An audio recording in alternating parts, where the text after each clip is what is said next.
जब इनको सरकार सौंपी 58 लाख करोड़ था, जो 173 लाख करोड़ है।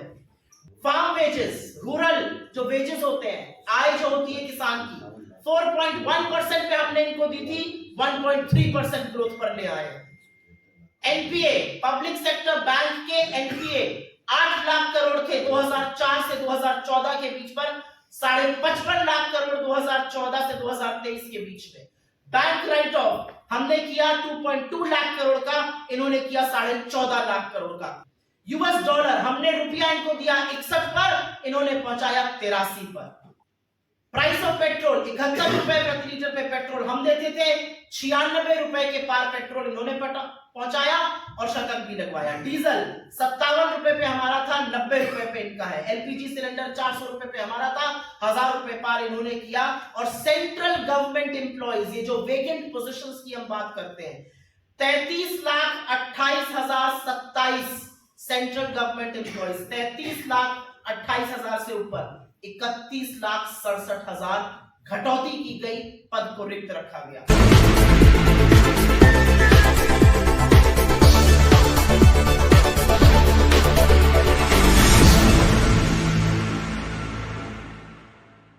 और ये कितनी बड़ी विडंबना है कि 10 साल सरकार में रहने के बाद मोदी जी के पास अपने कार्यकाल का रिपोर्ट कार्ड नहीं है। वो 10 साल पहले की सरकार के 10 साल के कार्यकाल का लेखा जोखा लेकर आए। ये कितनी बड़ी विडंबना है, ये आप लोग खुद सोच सकते हैं। 10 साल सत्ता में रहने के बाद जब चुनाव के मुहाने पर आज सरकार खड़ी है, तो सरकार पिछली सरकार का लेखा जोखा दे रही है। अपना रिपोर्ट कार्ड दिखाने की ना हैसियत है ना हिम्मत है।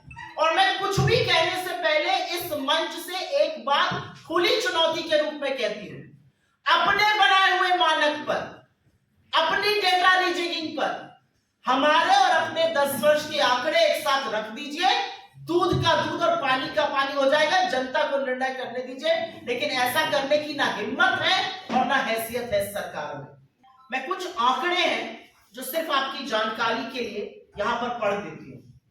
ये कंपैरिजन है यूपीए और एनडीए का, और चुनौती है मोदी सरकार को, चुनौती है फाइनेंस मिनिस्टर को कि सेम आंकड़ा जिस पैमाने पर आप चाहिए आप लगाकर प्रस्तुत कर दीजिए, लेकिन आप कर नहीं पाएगा क्योंकि इतने सारे डेटा फजिंग और इतने सारे षड्यंत्र के बावजूद हमारे आंकड़े आपसे बेहतर है। 10 साल के आंकड़े प्रस्तुत कर रहे हैं। यूपीए के 10 साल में अगर पुरानी सीरीज जिसके साथ छेड़खानी की गई ग्रोथ कैलकुलेट होती तो 7.5% पे होती, लेकिन आप ही की सीरीज से अगर कैलकुलेट हो 6.7% पे ग्रोथ है, जो आपके 10 साल के शासनकाल में 5.9% है। फिस्कल डेफिसिट 10 साल में जो हमने सरकार इनको दी 4.5% पे दिया, इन्होंने फिस्कल डेफिसिट 5.8% पे रखा है। डेट, कर्जा हमने जब इनको सरकार सौंपी 58 लाख करोड़ था, जो 173 लाख करोड़ है। डेट टू जीडीपी, कर्जे का जीडीपी का अनुपात हमने इनको सौंपा 67% पर, 82% पर ले गए।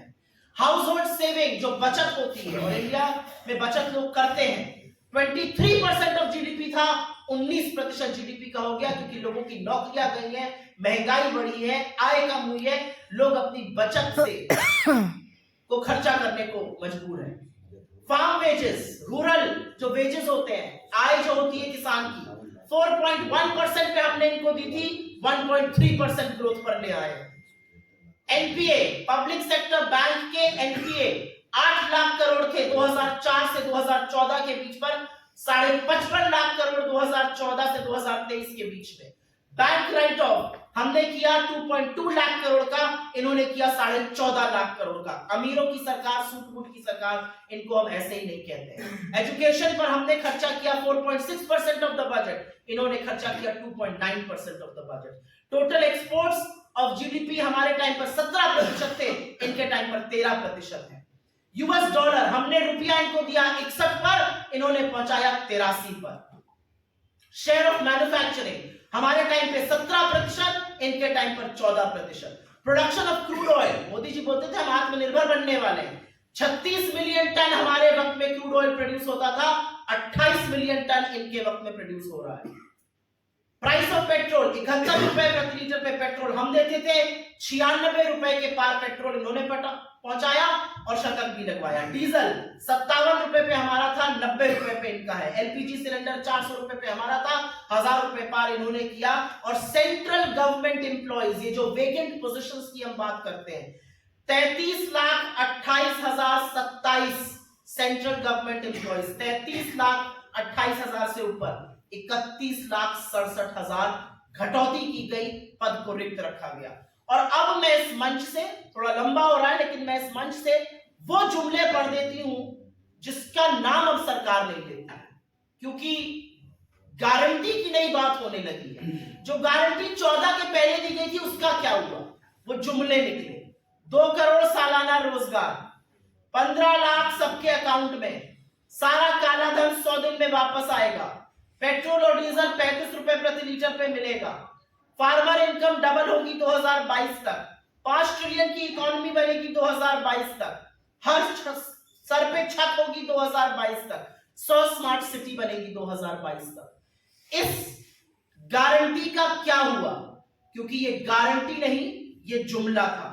और ऐसे ही जुमले लगातार बोले जा रहे हैं। आज सरकार कहती है बेरोजगारी है ही नहीं। आईटी कंपनीज ने 2,60,000 नौकरियां 2023 में घटा दी, क्योंकि निवेश और उपभोग दोनों नहीं हो रहा है। जुमला था 15 लाख बैंक अकाउंट में लाने का। बड़े बड़े स्विंडलर्स, बड़े बड़े वो लोग आप पर चूना लगाकर आपकी नाक के नीचे देश छोड़ के भाग गए। पिछले 10 साल में एक फ्यूजिटिव को सरकार वापस नहीं ले पाई, चाहे वो मोदी जी के मेहुल भाई हो, चाहे नीरव मोदी हो, चाहे विजय माल्या हो, चाहे संजय सारा हो, चाहे रितेश जैन हो। तमाम ऐसे लोग जो देश छोड़कर मोदी सरकार की नाक के नीचे भाग गए। ये जुमला आता रहा कि 15 लाख अकाउंट में आएंगे, भगा उनको दिया गया, चपत आपकी लग रही है। फार्मर इनकम डबल कर दी थी, 27 रुपए कमा रहा है आज का एवरेज फार्मर। 25 करोड़ लोगों को गरीबी से निकाला गया। दोनों सदनों में मैंने सुना बड़ी निर्लज्जता से प्रधानमंत्री और वित्त मंत्री इसकी बात कर रहे हैं। किसने इसकी पुष्टि की है? नीति आयोग ने मानक बदलकर। क्या यूएनडीपी ने इसकी पुष्टि की है? क्या वर्ल्ड बैंक ने इसकी पुष्टि की है? क्या आईएमएफ ने इसकी पुष्टि की? और अगर ये सच है तो उपभोग क्यों कम है? अगर 25 करोड़ लोगों को गरीबी की सीमा रेखा से निकाला गया तो 80 करोड़ को फ्री का राशन क्यों देना पड़ रहा है? अगर 25 करोड़ को निकाला गया तो माल न्यूट्रिशन क्यों है? हम 111वां स्थान पर क्यों है भुखमरी के इंडेक्स में? ये बातें सरकार नहीं बताएगी। सरकार कहेगी हमने 11 करोड़ 80 लाख फार्मर्स को पीएम किसान सम्मान दिया। असलियत यह है कि उनकी संख्या घटकर 8 करोड़ हो गई। और एक असलियत यह भी है कि किसान से आपने जीएसटी लगाया उसकी खाद पर, उसकी दवाई पर, उसके कृषि के उपक्रम पर, डीजल उसको महंगा दिया। 28 लाख करोड़ की वसूली आपने सिर्फ किसान से करी। और अंत में मैं सिर्फ इतना कहना चाहती हूं, बड़ी बड़ी बातें, आईआईटीज बनाए, एम्स बनाए, ट्रिपल आईटीज बनाए। वेकेंट पोजीशन आईआईटीज में 9,600 के ऊपर है, ट्रिपल आईटीज में 1,000 के ऊपर है, सेंट्रल यूनिवर्सिटीज में 22,000 के ऊपर है। पीएम मुद्रा से बहुत पैसा दिया गया। असलियत यह है एवरेज लोन साइज 25,000 का था। 25,000 आप में से जिसको चाहिए उसको देते हैं। एक धंधा शुरू कर एक बिजनेस शुरू करके दिखाइए, कोई नहीं कर सकता है। और अंत में जिस जीएसटी के नाम पे बहुत कूदफान हुई, 50% इस देश की सबसे गरीब आबादी 64% जीएसटी अदा कर रही है और सरकार वसूली करके अपनी पीठ ठोक रही है। जिस इन्फ्लेशन के नाम पर बड़े बड़े दावे किए जाते थे, बहुत हुई महंगाई की मार, असलियत यह है कि फूड इन्फ्लेशन 9% के आसपास लगातार बना हुआ है। और एक साल भी पिछले 5 वर्षों में जो इन्फ्लेशन का लेवल है 4%, वो अचीव नहीं हुआ है। लगातार 6% के आसपास इन्फ्लेशन रहा है।